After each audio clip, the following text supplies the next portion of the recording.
Nikmatnya kerja sambil ngopi dan hunting kuliner pedas jangan sampai hilang karena sakit mah. Minum Proma dengan formula hidrotalsit, magnesium hidroksida, dan simeticon cepat redakan sakit mah. Proma, ahlinya lambung.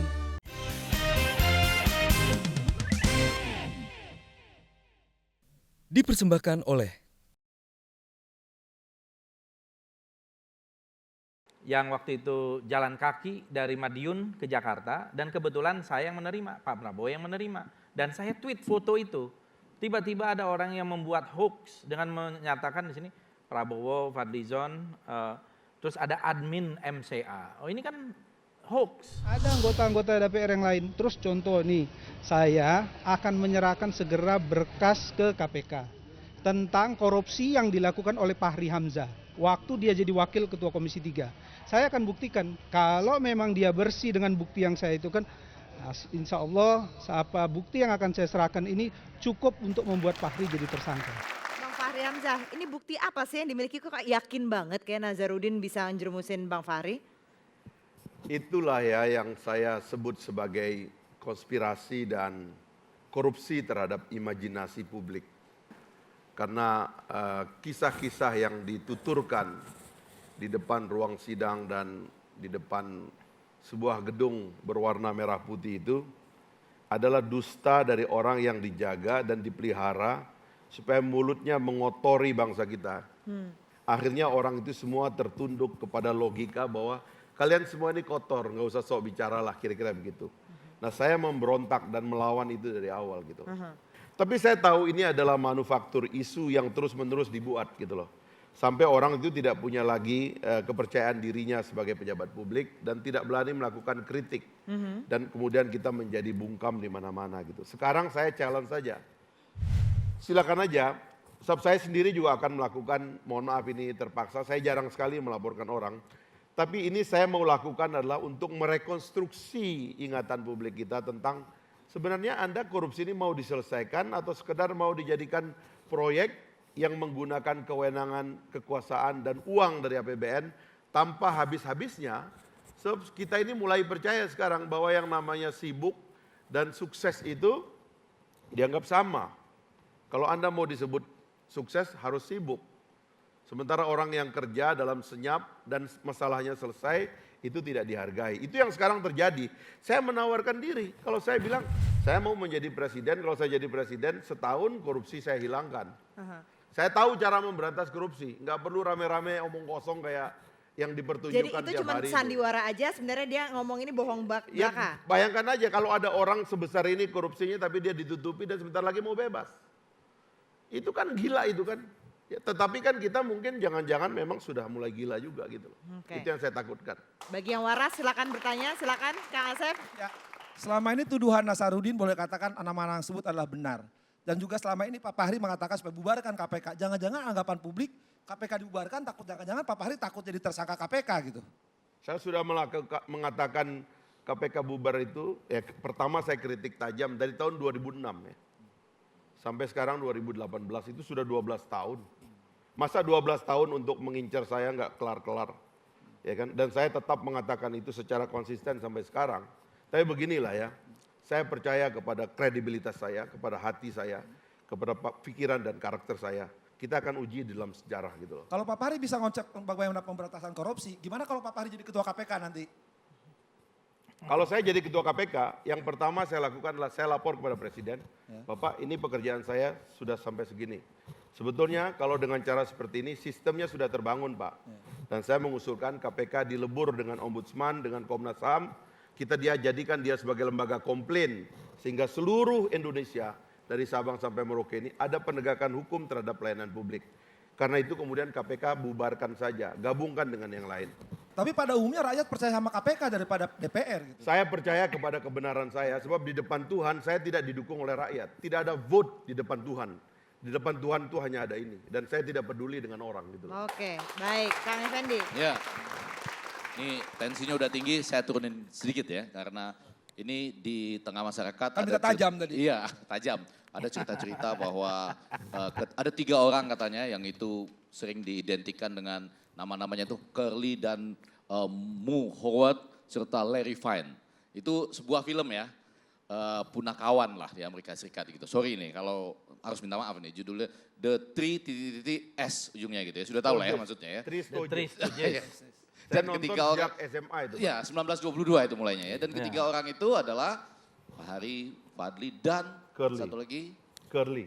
Ya, tapi ini dalam konteks Curly karena dia, mohon maaf, nggak ada rambut tapi hanya ada rambut keriting iya, sedikit. nah ini persisnya di Indonesia dikaitkan dengan ketua DPR ya pada waktu Yang sebelumnya. yang sekarang, yang sebelumnya. Nah pertanyaannya adalah kalau tadi Bang Fahri sungguh-sungguh yakin, kemudian Bang Fadli juga mengatakan nyolek kawan supaya tidak jatuh gitu. Ini kenapa dalam kelompok tiga ini nggak saling mengingatkan gitu?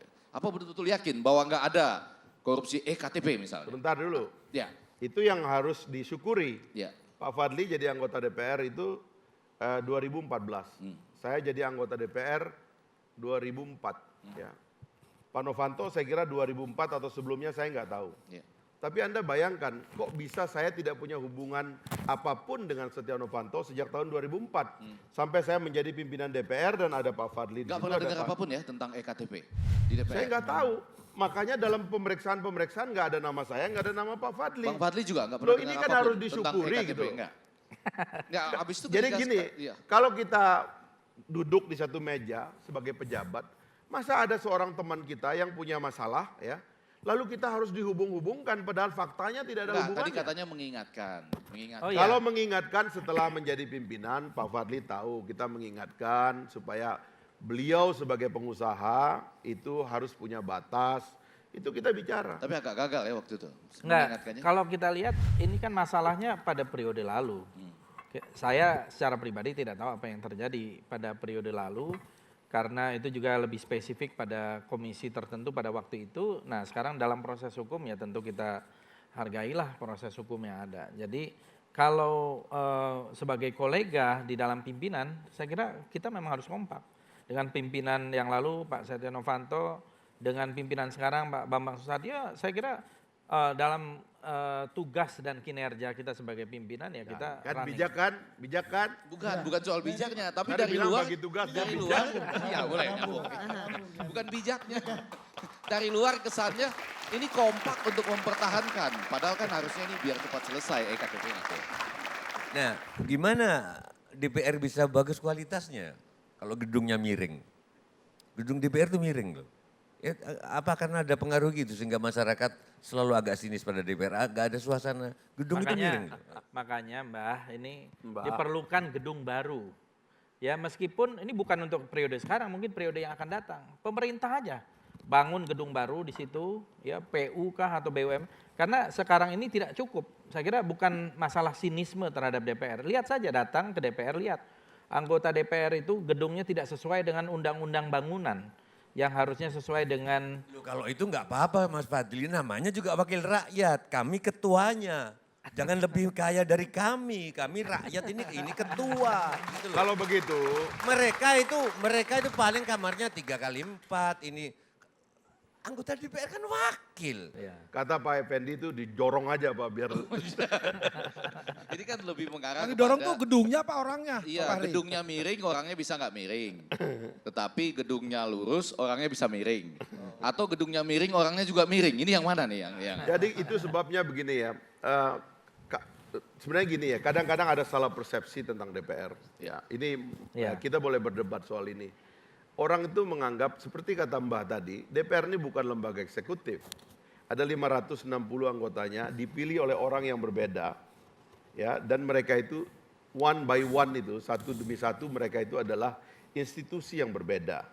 Mereka diperlakukan berbeda, punya kepentingan konstituensi berbeda, datang dari partai yang berbeda-beda. Ada 10 partainya sekarang. Jadi menganggap mereka dalam satu komando itu sebenarnya kesalahan fatal dalam cara kita memahami sistem politik kita gitu loh. Nah itu sebabnya kami tidak bicara ini mewakili seluruh orang yang bisa kita tundukkan dengan kata-kata kami. Kalau presiden dia berbicara sebagai presiden, dia mewakili seluruh pejabat di bawahnya. Yang kalau berbeda pandangannya dengan presiden, dia boleh pecat gitu loh. Dia boleh ganti itu orang, terutama menteri-menteri itu kalau ngomongnya salah, beda dengan presiden, tidak mencerminkan kemauan presiden dan politik presiden, dia boleh diganti. Di DPR tuh nggak ada begituan itu. Orang tuh hidupnya masing-masing, dipilih oleh konstituennya masing-masing, dicalonkan oleh partainya masing-masing, karena itu mereka beda-beda. Nah, ini yang saya katakan dari dulu, ini debat tentang jalan pikiran gitu loh. DPR itu adalah tempat kita mengelola pikiran bangsa kita, orang yang berbeda-beda ini gitu. Karena itu kalau ada orang bikin gedung ya, sebenarnya bukan untuk anggota DPR, orang kita ini diperbaharui, diganti kok oleh rakyat. Kalau nggak suka kita kan kita diganti. Gedung itulah untuk orang lain, bukan untuk kita. Tapi itu ada 1 triliun di Bali itu dibuang untuk ulang tahunnya IMF kan. Pertemuan Hangus IMF. itu. Untuk toilet aja itu semuanya gitu loh. Nah yang begini-begini nih menurut saya kadang-kadang salah kita cara melihatnya. Ke DPR-nya itu membangun gedung untuk rakyat, bukan untuk kita. Karena saya sendiri udah nggak nyalonkan. Kan saya nggak menikmati gedung itu lagi. Kalau memakai istilah menikmati. Tapi itu untuk rumah bangsa Indonesia. Untuk rumah pikiran bangsa Indonesia, bukan untuk kita gitu loh. Tapi ini ada 1 triliun, angus begitu saja sebulan, kita diam aja gitu. Nah ini menurut saya tidak adil kepada DPR gitu. Bang Fadli silakan, mau menambahkan? Ya, saya melihat jadi banyak orang yang berbeda juga menganggap seolah-olah DPR itu pemerintah. Itu tadi yang saya ingin tegaskan dari apa yang dikatakan oleh Saudara Fahri.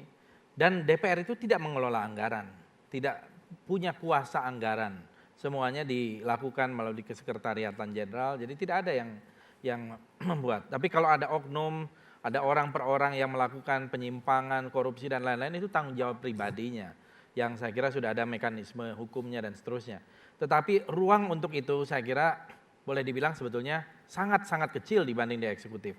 Apalagi anggaran DPR itu dibanding dengan eksekutif di dalam APBN itu jauh 0,03%. Ya, kalau 2.200 triliun anggaran di DPR itu 5 triliun. Di lembaga yudikatif ada yang melebihi DPR 2 kali lipat dan sebagainya. Jadi ini bagian dari komitmen terhadap demokrasi kita. Demokrasi kita ini mau kita pelihara tidak? Demokrasi kita ini mau kita tunjang tidak? Kalau misalnya DPR ini mau dikerdilkan, ya mau dibungkam, ya saya kira itu berarti melawan kehendak demokrasi yang kita committed gitu. Oke. Dipersembahkan oleh